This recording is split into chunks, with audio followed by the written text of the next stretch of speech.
because we don't want to overlook anyone. My apologies. Ms. Forrester, please. As a Black American descendant of slavery, we demand reparations in the form of substantial cash payments and full income tax exemption. Why do we demand that? Because it is our ancestors that built this land. New York or the United States would not exist without us. My great-great-great-uncle fought for your freedom in the Civil War. If it wasn't for those Black men and women who fought for the Union soldiers, the U.S. would not be. We sit in a room where you have light bulbs, where you have doors, where you have elevators in the building, all created by foundational Black Americans. No matter what country you attend, you see stoplights. We created that. You couldn't even wipe yourself or take a dump in the toilet without foundational Black Americans. A lot of us are here wearing glasses. Thank you to foundational Black Americans. All of us who are here who own property or businesses and you have an alarm on it, thank foundational Black Americans for that. GPS, as my sister said in the back, and still this nation profits from those great science minds. We, the descendants, demand what they are owed. And if you don't give it to us, we will take it. You, as citizens in this state and in this country, have a right to delineate yourselves from the Pan-Africanist movement. You also have a right to delineate yourselves from the Democratic and Republican Party. Re-register as an independent, non-party affiliate. We will take control of these local offices and take our reparations. It is that simple. I say to the Commission, I thank you for the work that you're doing. A lot of you don't even know that you're being set up. This law is designed to fail. Even Justice Clarence Thomas said that he will be happy to sign a bill as long as it is lineage-based. You cannot make it broad-based because then you'll have people like the dude who came in here and said no, but he'll have his hand out once checks are handed out. So we're not playing this game, and I'm tired of the disrespect of local politicians and federal politicians, grandfather causing every other ethnic group onto our suffering and let them benefit. I come from strategic, legal mind tutelage from the great attorney O.T.H. Maddox, and I know Dr. Ron Daniels understand what I'm saying. I'm not here to play games with Kathy Hochul or the Democratic Party. In fact, they should make sure it happened because it was the Democratic Party that put us in slavery in the first place, starting from Martin Van Buren, the eighth president, who helped his buddy, Jackson, get into office and then take more from us. Then take more from us. Take what's right. Thank you, Ms. Forrester. Just to tell our tech team, virtual attendees have not been able to hear anything since Ms. Tanisha Grant spoke, and that's been some time. I apologize. They have not been able to hear virtual since Ms. Grant. Karen Blanchard, is that you? No, Rashawn Izu. yes. We'll have the tech team check it out because we can't control the tech here, but we do apologize to everyone. We'll have a strategy for fixing this for next time, but we apologize. We honor the folks that are here and thank you for being here. So good evening to the audience members. My name is Rashawn Izu, and I stand before you not just as a concerned citizen, but a native New Yorker and a descendant of Black Americans whose lineage traces back to the horrors of American chattel slavery, those classified culturally as Caucasian Black Americans and legally as free. Tonight, I urge the committee to confront the truth with both courage and clarity. That cash reparations, direct lineage-based reparations for the descendants of enslaved Black Americans are not only justified but overdue. Anything less is an intentional distortion of justice and it's an intentional sabotage.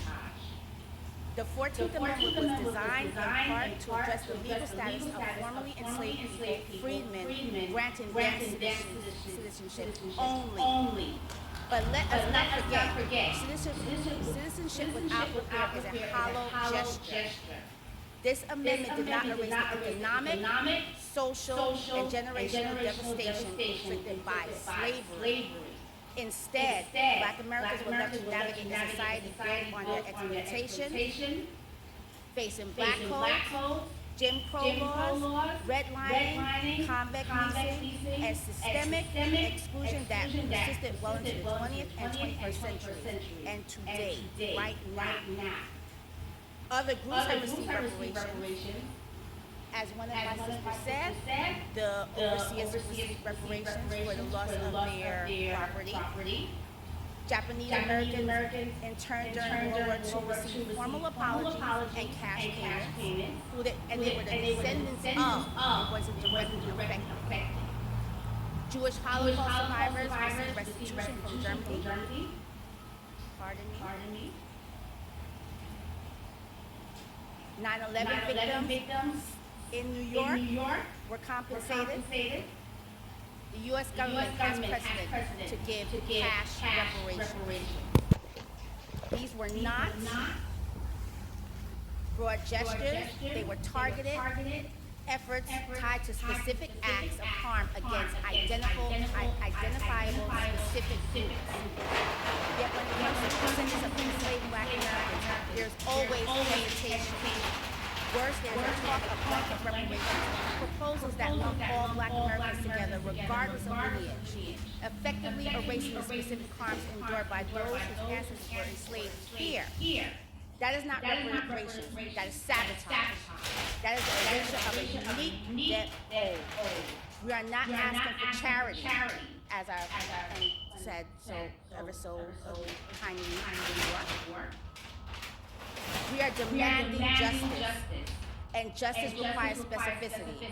It requires direct payments to the descendants of those who were enslaved, exploited, and left behind, so that we, their heirs, can begin to rebuild what was intentionally destroyed, and anything else is a continuation of that harm. Thank you. Thank you, Mrs. And finally, Ms. Blanchard, can you repeat your full name for us, please? My name is Karen Blanchett.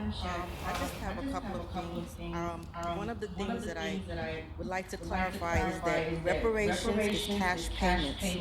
You can use your cash to go to school, you could buy a house, but it's cash payments. There's no other consideration. It's also lineage based.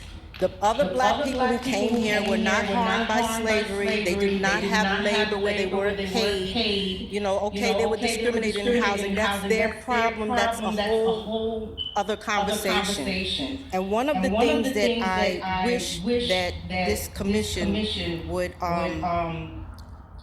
consider is Dr. Claude Anderson, who already dealt with all of these things. One of his templates is that he said we should use the Native American template. The things that they were given are pretty much the same things that we should be given. Not we, but foundational Black Americans should be given. And the difference is that the chattel slavery changes the whole thing. You can't base this on anybody else. It changes the whole picture, because there's no one else who has gone through chattel slavery the way that American Blacks have gone through. And that's pretty much. And where you get the money from, the same place that New York State got it to give the immigrants, we can get it from that same place. Thank you, Ms. Blanchett. This brings to a close our public hearing. Because of the confusion, can you just run through those names that were online that you mentioned, just to make sure we don't miss out on this? Absolutely. Last call for those who were on this list. Linda Roots. Rashani Zoom. That was you. You just spoke. Yes, yes, ma'am. Thank you. Marjorie Hannah. Marilyn Garcia, that was you, right? Yes. Thank you, our first speaker. Samuel Williams. And that is it. Thank you. Thank you. This brings to an end So for clarity, their volume, their audio was restored online. However, the visual was not. So they were not able to see.